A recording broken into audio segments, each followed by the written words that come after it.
Recording in progress. All right. Nice. So welcome back, everyone. Thank you so much for joining us again on this webinar.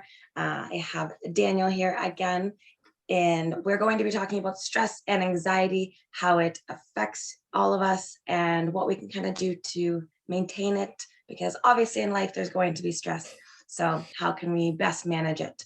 But Daniel, if you want to take it away. I'll definitely take it away. I know this hits close to home for me, and I'm sure this hits close to home for so many of you, but stress and anxiety is basically part of our daily lives. And I know in the United States, on my part of the world, I mean, everyone when you're living in a household, it's extremely rare for two members of the household to not have more than one job and looking to balance all of their responsibilities. And so stress and anxiety can come into play very quickly and very easily. And one of the things I really want to stress here is that it's nothing to be ashamed of. And especially because when you're going through your day-to-day routine, there is going to, I mean, even if you didn't have a million things going on, which in modern day, who doesn't? But even if you didn't, you're still going to feel stress and anxiety. It's just the body's natural response to stuff and situations in your life. But when that happens, a couple of things to keep in mind here is that, you're going to have increased cortisol. And because of that, it's very easy for stress and anxiety to impact your weight, your appetite, especially your mood, and everything kind of surrounding that. And so that's why we always say, like, managing stress and anxiety and finding the best way to do that will, help you with weight loss if that's what you're going for, but it will also just kind of help you your appetite in general, even if you're not looking for weight loss specifically. I mean, and on my end of the spectrum, I'm personally not, but so many of you are. But I'm still looking to have my metabolism and my sleep and my mood and all that be on par. I don't want to feel stressed every single day to the point where I can't function, I can't eat, I can't sleep, and I just feel like a walking zombie, and no one wants to be around me because I'm just cranky. And so I can imagine all of us want to relate to not wanting to feel that way. But the one thing I want to stress is how you shouldn't be ashamed of that. Stress and anxiety is something that's just going to naturally happen, but we're going to go through in these next slides, better ways of managing it, better ways of identifying it, and better ways of just kind of like owning it as part of your life, but finding a way so that when you feel it, you can have, some behaviors, disciplines, routines so that you can manage it in the best way possible. And Nikki, I'm not sure if you wanted to add anything here. I could go on and on about, metabolic rate and the poor sleep and just kind of how this all relates to weight in some fashion, whether a lot of actually people end up on the other side where they can't eat, they can't sleep, and instead of weight gain, they actually start to experience severe weight loss to the point where they don't have any energy and their weight underweight of where they're supposed to be. So it's on both spectrums here. And we just hear about it more with it weight gain because people tend to sometimes eat their emotions. They respond by not sleeping, and therefore their body does gain a lot of weight because their metabolism slows down. They're moody and they go for all the caffeine, all the food, and all that as well. So, but there are two different spectrums on this for sure. Absolutely. Just to touch a little bit more on the science aspect. So when we're stressed, that cortisol level rises, sorry, and our body is kind of in that flight or fight response. And our body can only hold that response for so long. And that's where the adrenal fatigue kind of comes in there as well. So your body's basically revving its engine for too long, and then it's just going to run out of gas, basically. But I love that you touched on both spectrums as well. Everybody's body responds differently to stress as well. So whether you're on the end where, you get stressed and anxious and you can't eat, you lose your appetite because you're stressed, or you stress eat and you go for things that you shouldn't And basically your body's going to be out of whack, and it's just really limits that quality of life. So exactly. Oh, yes, this is a good list right here. So on this, we see like what are the triggers? Everything in life has a trigger, whether it's happiness or in this case, whether it is, what triggers stress and anxiety. We put a lot of stuff in this list, but honestly, this list can be so much longer. These are just like what I refer to as like the really big topics of stuff that we can all relate to. And there will definitely be life changes going on.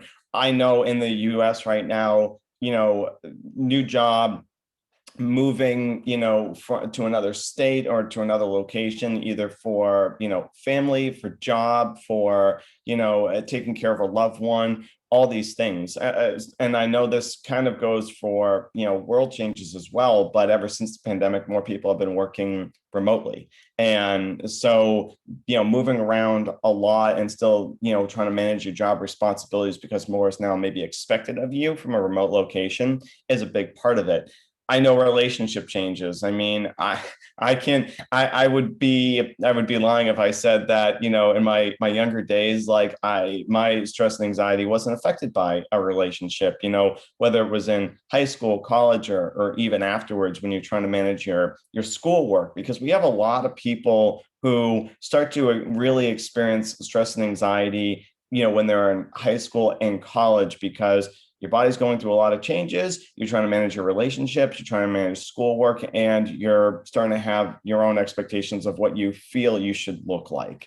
And that will play a significant role in all of this. And then of course, if you're married with kids like myself, I mean, that's a whole nother spectrum of daily stress and anxiety, because as anyone who's watching this knows, with kids, something can change in a matter of minutes. Your child could be fine one second, sick the next. You could be working and then get a call to come pick up your child. There are many moving pieces with life changes, and that will significantly affect how you are managing those life changes. Like, what is your go-to? And we'll get to that in a second. But I mean, right underneath that, busy schedule, your finances, demanding job. I specifically added social media because all these things go so much together and complement one another. But social media is a huge part of, especially the, how you feel your body should look, and how many, likes you might be getting on your progress, or if no one's really noticing, that can even really stress you out too. Be like, you're putting in all this work and people aren't noticing, so you wonder why bother. And then as right now in the United States, on my end of the world, politics is like really stressing people out. And I'm not sure if everyone can relate to this. I actually hope not. But when it comes to politics and having a very strong viewpoint on something, and, there's sometimes a lot of bad going on in the world, and you're not hearing about all the good, and you're hearing about, like, the politics surrounding it. A lot of people can get really sucked into this. It's kind of like a social media and politics in the United States go kind of hand in hand. And therefore, I always recommend limit, your social media exposure, because there's so much more out there in the world to be focused on, and be working towards your own goals, and be focused more on yourself. But politics and social media, like, are a very easy way to get sucked into something, and have kind of a mental hold on you. But everything else on this list, I mean, finances, I don't know anyone who's right now in the world not stressed out about finances. We're at a specific point right now where, there's huge inflation. There's unfortunately other stuff going on in the world that's, unfortunately terrible, that's affecting your finances, affecting everything at home. And so everyone's feeling that pinch. But again, these are all triggers, and no one should be ashamed of these triggers, because we're all facing this.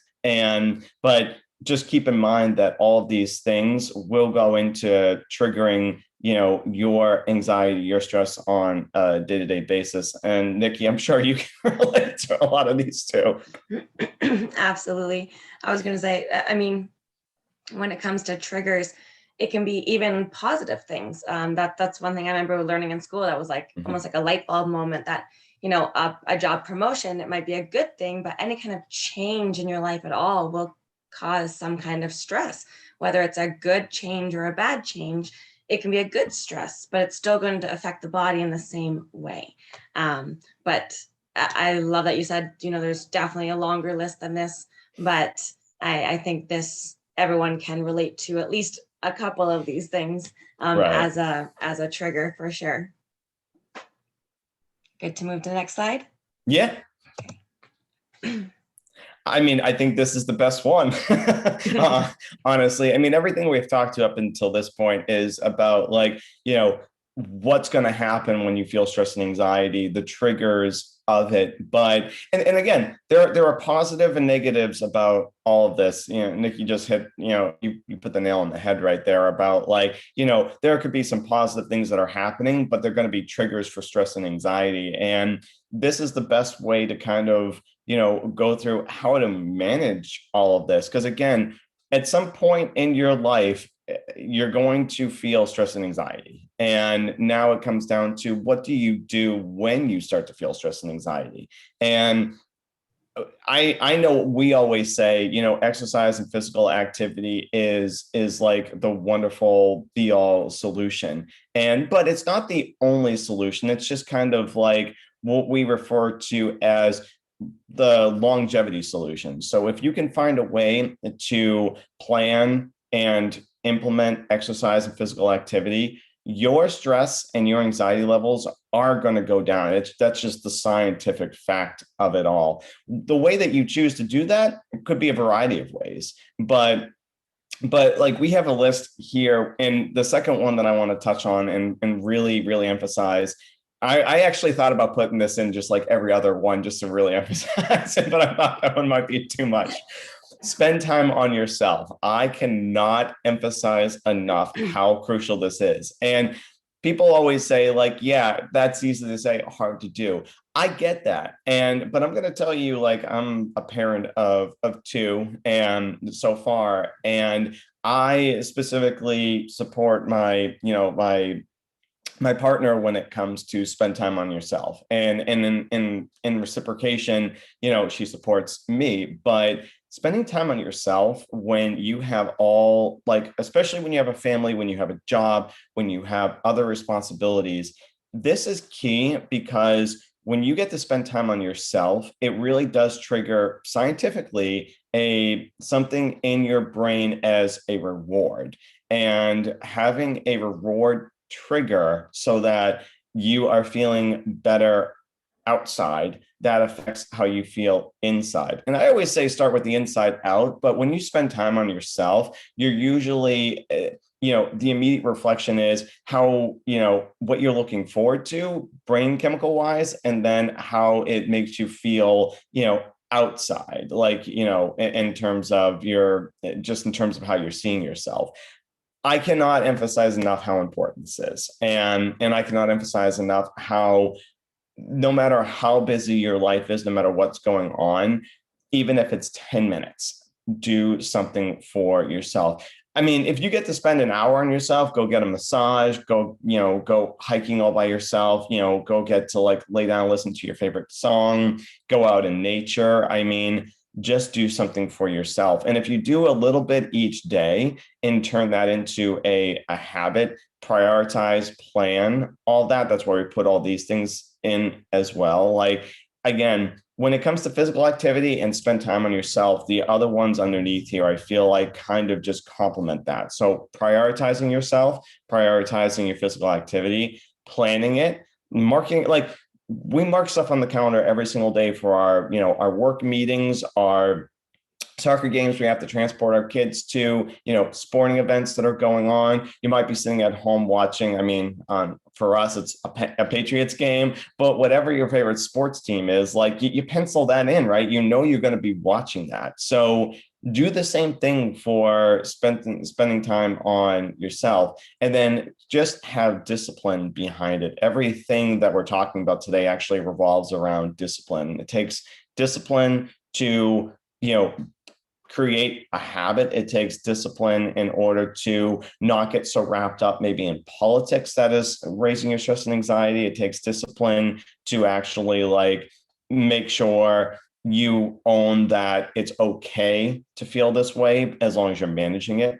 And I think it was so good that we put down at the bottom here, seek professional help as well. I want to emphasize this is not a bad thing. If anything, I would say it takes a lot to actually take this step for a lot of people, but I know a lot of people who have gone down this route and it has changed their life. And more importantly, I honestly, if someone's seeking professional help, I can't help but feel so proud of them. And because they're owning that, talking to someone or seeking professional help in whatever regard that it is like their way of saying, like, in order to get back on track with my life, I want to do this in order to be the best version of myself, in order to be able to manage life properly, in order to feel good again. I know I want someone else's hand in this to help me along the way. And even if you don't want to call it like, professional help, call it a coach. I mean, Nikki, you and I know about coaching 101. It's like everyone needs a coach. Everyone needs that help. Everyone needs to be pushed. Everyone needs a little bit of assistance. And so think of it as not necessarily like, oh, I got to go to, A and B professional, like, someone to hear me talk about my feelings.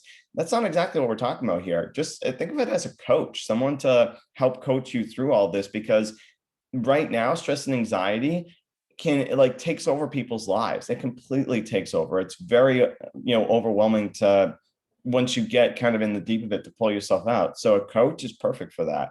And then I like what you put at the end here for nature. I mean, there's so many benefits to being outside, to finding what works for you, whatever environment that is that you feel safe in, that you don't feel you're most stressed in. Find that place for yourself. Yeah, it was funny because I actually was reading an article on being in nature and like grounding, so like being barefoot in grass or like the ground, and how it actually had some physiological effects on the body. And I thought that was really interesting because I personally love being in nature. Yeah. And it always makes me feel better. And I was like, oh my God, that's so cool that has that kind of holistic approach, that just being in nature is physiologically good for you. I kind of made it a habit myself. Like, everyone, like, we're hoping that you're eating throughout the day, appropriately and whatnot. But I made it a habit of whenever I'm like grabbing a quick bite to eat, like I'll sit outside, especially during the nice weather, more so than not. But I'll sit outside and like I'll just close my eyes for like 5 minutes and like clear my head and just kind of like listen to nature. And like the only thing I'm doing for that 5 minutes is just like clearing my thoughts, listening to nature, kind of, getting better balanced again before, I move on to my other, responsibilities after that point. But I've kind of made that a habit. Mm-hmm. Nice. That's amazing. And yeah, I totally agree that spending time on yourself and, when we get to the point to share our own stories, that is a huge turning point for myself, is being able to like acknowledge that, one, it's okay, and how important it really is. But yeah. All right, I guess it's time. Let's share. Daniel, did you want to go first on your personal stories? Yeah, I mean, so I got so many, but I've narrowed them down. But my personal stories is that, like, I mean, I'm going to go back several years to 2010. I had just graduated from college, and I was in a place where what I studied in college, like I studied physical fitness in college, but I didn't major in it.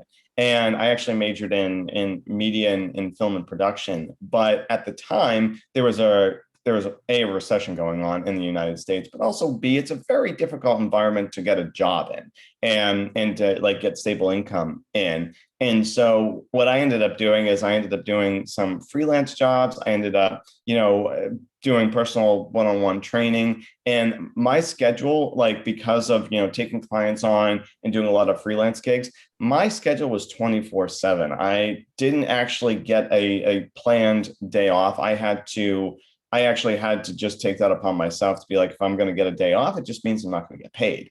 But that was a very stressful part of my life because of like all the moving pieces going on. You want to feel successful. You just graduated from college. Now you're like kind of out in the world, and you got to find, an occupation. You got to find income. You got to start paying. Well, I mean, I was already kind of paying for rent, but there's a lot of increased responsibilities that just got kind of dropped on your shoulders all of a sudden. And at that specific point in my life, so I wasn't making a whole ton of money with what I was doing, and because I was just starting off. And so I quickly realized that, like, not having any days off, having a very erratic sleep schedule. And although I was doing personal training, it was actually kind of funny because a lot of times when you're working in a gym for, part of a good portion of the day and you're working on other people's goals, you're not necessarily focused on your own. And I think, Nikki, you can relate to that. And Absolutely. so I quickly found out that like my workout schedule was like, I'm someone who I'm someone who really enjoys working out. It really helps me feel balanced and good. So I actually started to miss that. I was focused on other people's goals because, I got paid per client. So by the time that I was done training others, I had to boot off to my other job, and I really just wasn't getting a decent workout in. And when I was, it was very rushed. I felt very stressed. My form wasn't the best because I only had a very small amount of time for myself. All my time was being focused on working and working on other people and not really focusing on myself. And I had to prioritize at that time certain things that led to very high, very stress and anxiety for myself. And I wasn't unhealthy. I just wasn't healthy, because I see that as, you might be physically healthy, but in terms of like eating as well as you can and finding some exercise, but mentally is a very different piece. And for me, I was realizing that I really wasn't mentally as healthy as I wanted to be in the right space and whatnot. And in that period, it lasted for a couple of years for me before I really found my grounding and whatnot. So I struggled on the day to day, getting through things because really wasn't where I wanted to be in life. And I was quickly finding out that I just didn't immediately see that in sight, even though I was working towards that.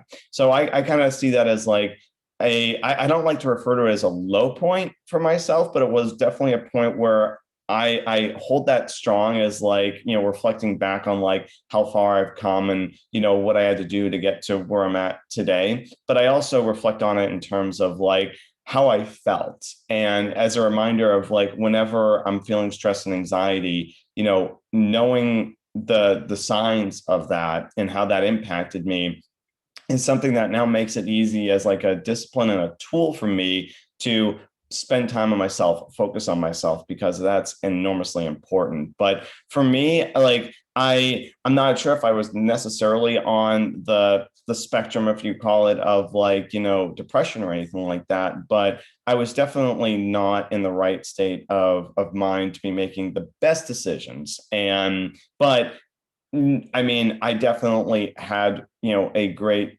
support and friendship around me, but I honestly kept that a little hidden of how stressed I actually was so that I could just manage my day-to-day responsibilities. But that's a period of my life that I am fortunately no longer in, but I do hold as like a strength of getting through it. Amazing. Thank you so much for sharing that. I will talk on mine. So with the pandemic, obviously, I think a silver lining is, sorry, is that it really, Allergies. I know, right? They're so bad right now. I like closed the window because it was loud. So hopefully that's helpful. But um, yeah, so I really love that it's kind of a silver lining with the pandemic, that it really shone a light on mental health and wellness, and it's a bit more accepted and people are a little more open to it. There's a lot more resources now. So it's come a really long way in that. Um, Sorry, my throat is so dry.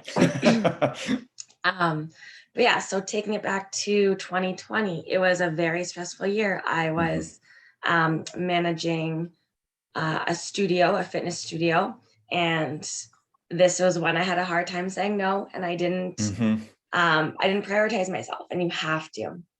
And I was just working too much, go, go, go, go, go, and not really taking that time to slow down. And then when the pandemic hit, and a lot of people in the fitness industry and other industries were out of work for a while, it gave me that time to slow down, and it was really hard to get back to it.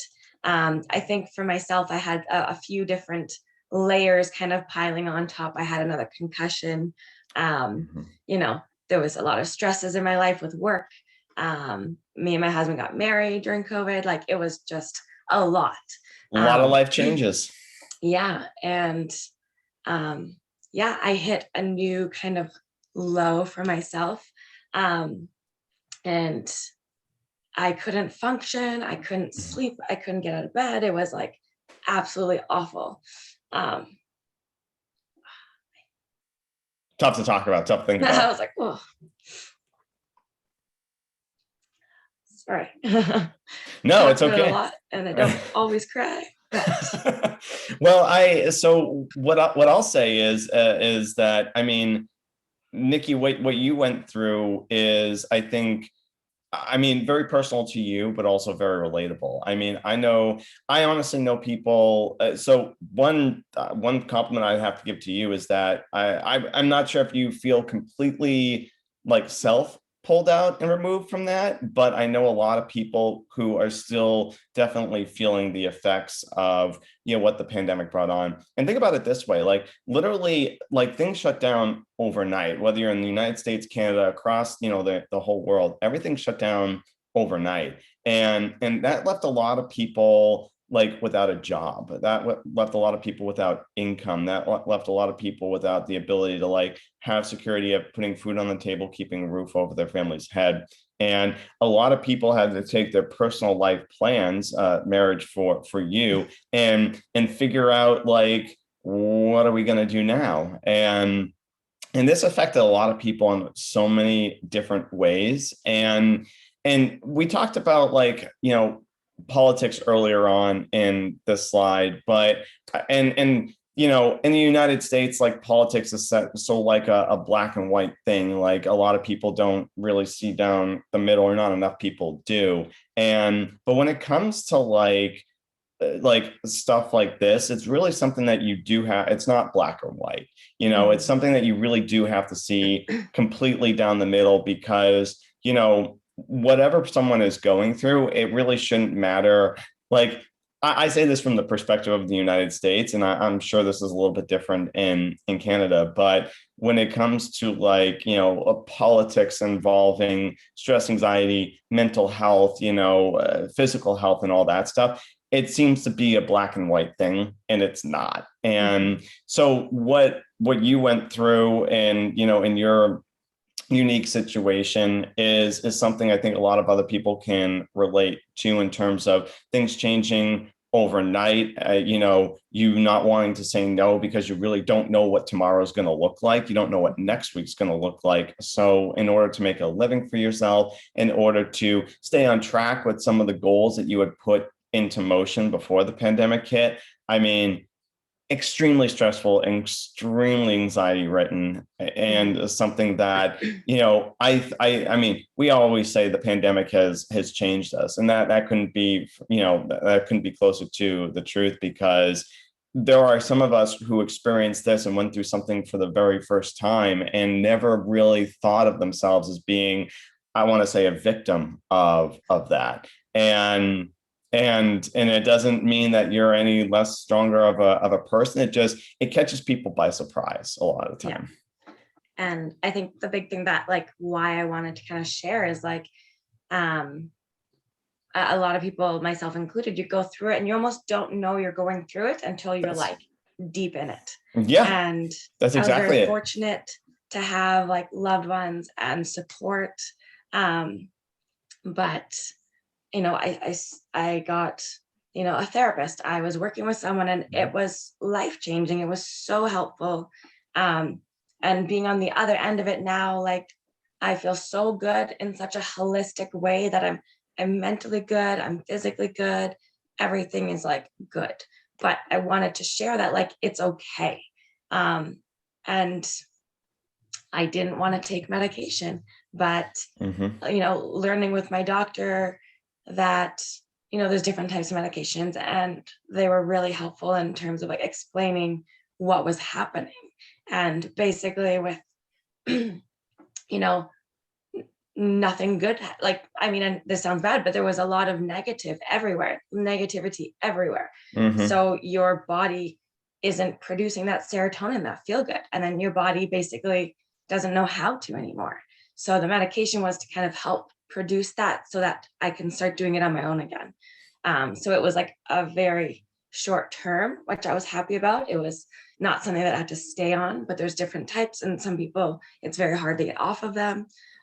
Yeah. But Well, yeah, it was just. And that leads into a next part really quick that like I'll just add some notes on. But you touched upon a couple of really important things, is that like there's not necessarily any warning signs. There's not necessarily any way that you can say like I'm feeling different and I need to do something about it, because like think about it, we wake up every day and we feel different every day. I mean, if I could, I would take like the best feeling day and just clone that. But the truth is that like we have chemicals in our body. We wake up one morning where we're feeling a little bit more groggy than usual. We don't really know why. We're just figuring we didn't sleep that well the night before. And then like that starts becoming a little bit more repetitive and you're like, what's going on? I just need a really good night's sleep. Then you get a really good night's sleep and you feel good for a day, but then then you get another bad night of sleep. Then you start to stress about it. I mean, it's a cascading effect, but you don't just wake up one day and say, I don't feel like myself. There's something wrong. I need to do something. It doesn't happen like that, which is why it's very hard to go through this. It's very hard to actually realize until you're like deep in it that I haven't felt myself in a long time and I can't figure out why. And then that even becomes stressful. But to your credit, Nikki, I mean, you did something about it. It wasn't easy. And for I would even say someone in our profession, we might think that this is actually more difficult than someone not in our profession to do, because we are supposed to be or look at ourselves as the experts, providing the tools and the resources and the coaching to help someone else. And when it starts to affect closer to home, it becomes something very surreal to us and something that we never expected. And so I don't want to say it makes it more challenging for us. That's not what I'm saying at all. It's just like it can hit us as like a big ton of rocks, just because we're supposed to feel like we're supposed to be the coaches, we're supposed to be the experts. And that's a very hard dynamic to like wrap your head around and like even admit that you need help, because you're usually the coach, helping someone else. And it can just be that much more difficult. Exactly. And I think, kind of to sum things up here, it's identifying when you don't feel like yourself, and it's okay to get help, and it's okay to talk to someone, and being able to manage it. So I think after I went through all that, now I can identify it a bit better. So if I'm starting to feel a little burnt out or, something like that, I try to spend those tools that we were talking about in terms of how to manage it, taking time for yourself, planning your days, like whether it's meditating or praying or, whatever that time for yourself looks like to kind of like decompress, especially when you have a more stressful day. I mean, Daniel, you just shared with me before we started this about the school shooting. It's like, oh my goodness. Yeah, I actually meant to That's touch upon that earlier in this presentation. Again, in the United States, everything right now is very, very politically oriented with any topic, the pandemic, mental health, and in school shootings. Unfortunately, in the United States, we have more, school shootings and more mass shootings than any other developed nation in the world, and I'm honestly like kind of ashamed of that, to be quite honest. And but a lot of it revolves around, like, no matter what your opinion is, like, across the world on, like, gun control measures. I know Canada has different gun control than measures in the United States and laws and whatnot, and you kind of see that changes stuff. But mental health and guns in the United States, like, they're so closely tied right now, but it's unfortunately such a more of a political issue, so nothing really gets done about it, which is why I kind of wanted to hammer in on this topic today, because when it comes to mental health, it can really not only affect someone's physical health and the way them seeing themselves, but also their actions. And this is something I take very seriously. I talk about very openly. But in the United States, just this past week, we had the second most deadly mass shooting for school shootings in US history. And I'm saying second worst, which means we've had one way worse than the first one. But there's a component of mental health along with, like, how that affects someone's actions thereafter. But yeah, I thank you for bringing that up. mhm. Yeah, so very sad, but there's help and there's Mhm. resources. And again, I think it's a good silver lining behind the pandemic is it's really become more well known and understood, and more resources. It's really good. But yeah, was there anything else that you wanted to touch on there, Daniel?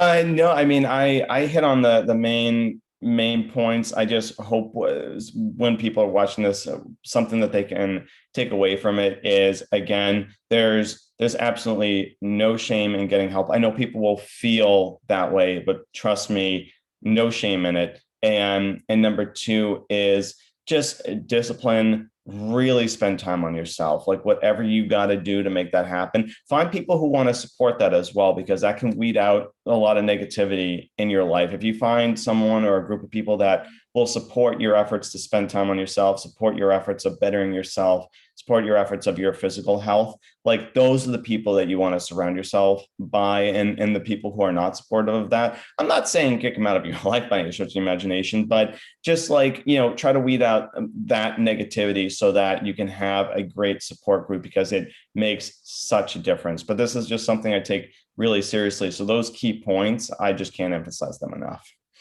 Absolutely. All right. Well, thank you everyone for tuning in, and we hope this was very helpful to everyone out there. And if you ever need any resources, there's definitely lots out there. I personally can absolutely help guide anyone here in Canada to some good resources as well. I don't know, Daniel, if you have any there, but I'm sure they're Oh very yeah. easy to find now. So get help if you need it. And hopefully some of these tools and resources are helpful. And again, thank you so much for tuning in, everyone.